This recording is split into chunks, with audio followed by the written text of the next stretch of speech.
Tonight I had a thought.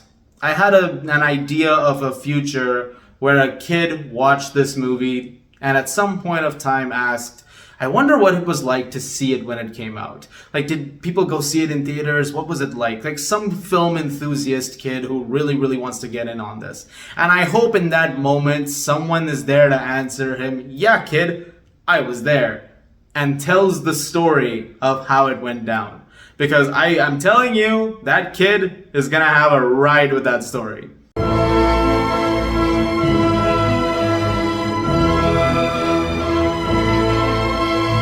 Megalopolis was directed by Francis Ford Coppola after a long hiatus. His last movie was years ago.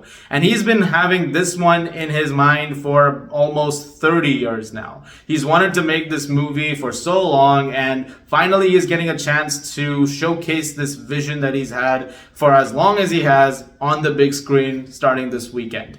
In this movie, we follow Caesar Catalina, played by Adam Driver, an architect in New Rome, a version of New York that has been Romanized and it's become like the modern Roman Empire. And his ideas of what to do with the city, with what he has in mind, are polarizing. Some love the ideas, some are against the ideas. But as he gets to work and eventually climbs up the social stature of many, he also has competition that's coming towards him. And that's the premise of the movie. I don't think I can actually say that that's the entire plot, because it absolutely isn't. What's happening in Megalopolis is sort of an epic fable of sorts. It is titled A Fable.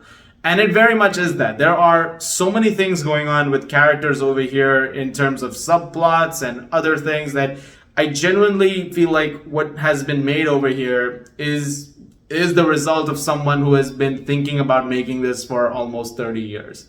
I have no idea how to review Megalopolis. I genuinely don't. I'm sitting right now in front of the camera talking to you, and I have no idea how to talk about this movie.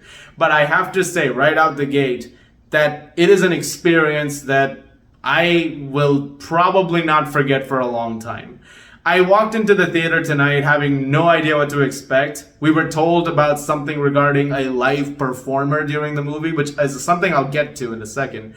And there was a Q&A before that with, of course, Francis Ford Coppola and then Robert De Niro and Spike Lee, which was being broadcast from the New York Film Festival. After that Q&A happened, which was quite crazy in itself, the movie got going. And what proceeded before my eyes, I am speechless. It is something that needs to just be experienced. I don't even want to tell you too much. I just feel like you should just go and see it for yourself. It is a marvel, and it is also, at the same time, a complete mess.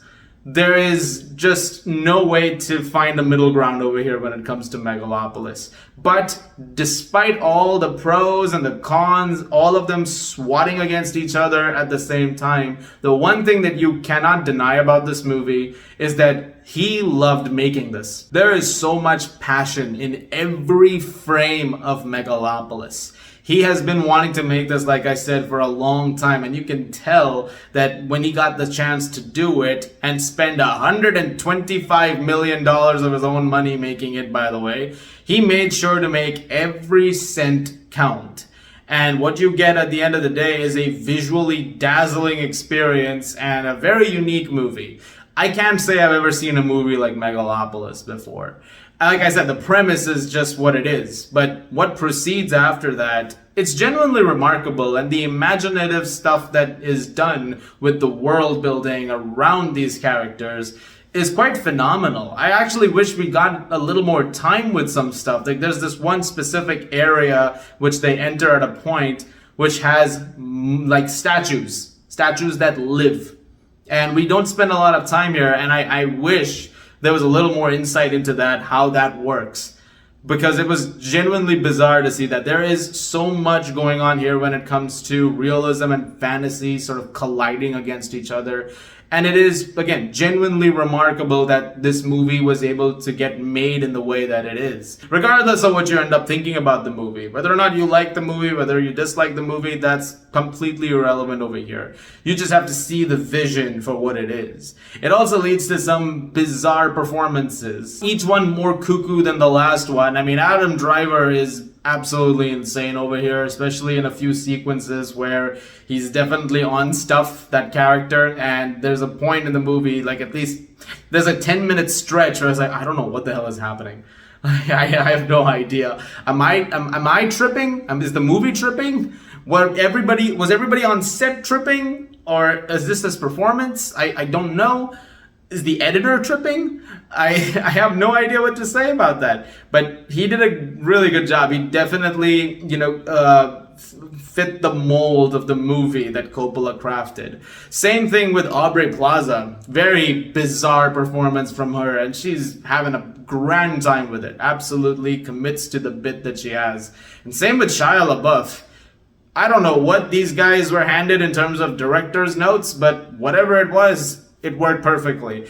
That's not to say there aren't other good performances in the movie. I think Nathalie Emmanuel was very good as well, as was Giancarlo Esposito. And, there's some good performances over there, but it's just genuinely so bizarre. Like, again, it's just so hard to talk about this movie in a way that makes any, coherent sense. Because it's all just a discombobulated, blob of thoughts that are up here, sort of spilling out to you. It's unlike anything I've ever seen. Visually, like I said, it's dazzling. The cinematography, some of it is incredible. There are shots in here that rank among the very best of the year. There's one specific moment with shadows falling on a building that made my jaw drop. And that was genuinely outstanding stuff. Now, like I said, the movie is pretty unique in terms of how it's made. One of those elements includes an interactive performance. So at one point in the movie, there is a scene where Adam Driver is asked a question. And when he's asked that question, the theater lights come on, and there is actually someone standing in the theater close to the screen and asking Adam Driver a question. And Adam Driver is looking towards that corner of the screen, and then there's a big beat as he's, figuring out the answer. And then he's answering that question. And it's like, you guys are the people he's answering to. Like, we are the people in the movie for a moment there. And after he's done with the answer, the lights go back off and it's back to the rest of the movie. It's so strange how they did that. I feel sorry for anybody who, pre-gamed in any way before the movie. God have mercy on your soul. That must have been a very weird experience. You must have thought you were actually inside the movie. It would have been strange. But it's something that I feel like the words don't do it justice. You need to see it for yourself. It has a bombastic score as well, and just the way this entire movie has been, choreographed and put together is quite something. And that's really where I keep coming back to it. Again, it's such a hodgepodge of a movie. There's definitely 10 movies in here that he wanted to make individually, and they've all sort of mashed themselves into one big epic. And I am very certain of this. I don't know if this is going to actually happen, but I wouldn't be surprised if down the line he said, you know what, there's another version of this movie, like Apocalypse Now. He does a bunch of different cuts of that film.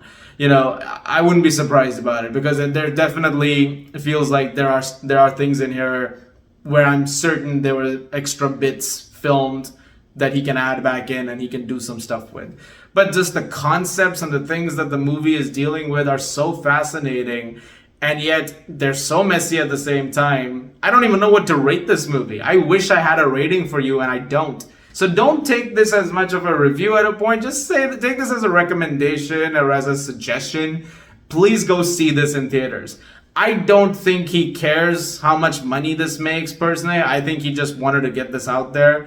But at the same time, this is an experience to be had. So please, if you can go to the theaters, and specifically in IMAX, you're going to see something on the ticket labeled the immersive IMAX experience. If you see that, that's the one you go to. If you want to go for that. You have to see it with that aspect of it. It just really makes the movie something else. Thank you very much for watching, though. I'm glad you guys, rode this out with me. I hope it was fun for you. And again, I just, respect the fact that it exists. I'm so glad it does. I'm so glad in 2024 we got to see this. Like, it's such an uninhibited vision, and he just pulled it off in the most insane way. And he didn't stop to think for even 1 second what anyone else would have to say, which I respect. I appreciate that so much. I have such enormous respect for that. As always, if you like this, please do subscribe. As always, if you like this, please do subscribe. Thank you very much once again, and I'll see you guys at the movies.